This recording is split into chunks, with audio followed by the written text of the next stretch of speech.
Okay, good morning to everyone. Ako po si Noel P. Falguera, ang inyong provincial farmcaster.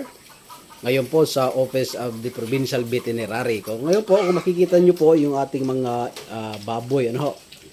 So, ito po ay tayo po ay nagsimula mag-alaga ng baboy para at least for consumption lang. At least hindi na po tayo bibili. Ganun pa man, kung mayroon po tayong sobra, ay pwede po nating ibenta. So ngayon po, ako po yung nagpakain kaninang umaga. Tayo po yung nagpakain ng feeds. Grower na tayo ngayon.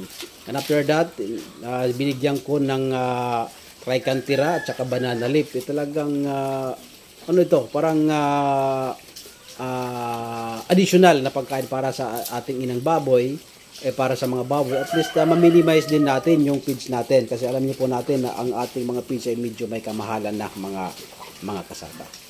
So, ngayon po, ipapakita ko rin po sa inyo. So, ito po yung una nating baboy na binili. So, meron po tayong tatlo dito. Talagang kung makikita po natin, talagang gusto nila talagang kumain ng dahon ng saging. Snack nila ito, early snack nila.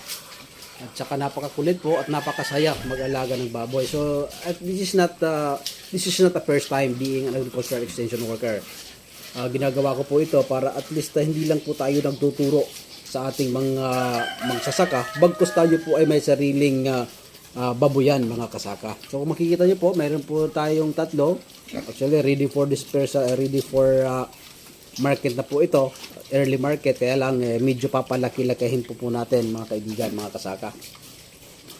So, ang sistema lang nating mga kaibigan, every morning tayo po ay nagbibigay ng feeds, tapos sinilinisan natin, at mas maganda po na talagang pinapaliguan po natin ang ating mga baboy, lalong-lalo na po kung talagang malakas ang iinit. So, ito na po sila, ito po si Durok, ito po si Kabang, at ito po si YT na talagang ang baboy talaga, pag may pagkain ka, ibibigyan mo lang, talagang kakain talaga sila. So makikita nyo po, ito po sila. So I think this coming October, pwede na po nating ihawin o pwede na nating ibenta sa mga nangangailangan mga kasaka. So yung apat na din po ito, talagang pwede nating lechonin.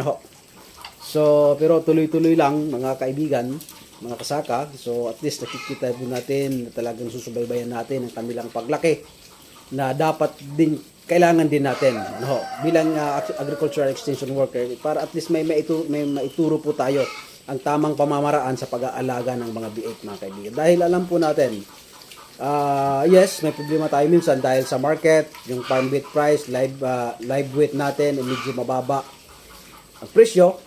Kaya nga, mayroon tayong mga supplement, additional na pagkain na pwede natin ibigay para at least ma-minimize din natin yung feeds na medyo may kamahalan na mga kaibigan. Tsamba-tsamba din po, kasi minsan po tumataas din po mga kasaka yung live weight natin. At least dito sa Nabal, I think hindi po ako nagkakamali, 150 to 160 ata yung farm weight price, yung live weight ng ating mga baboy mga kaibigan.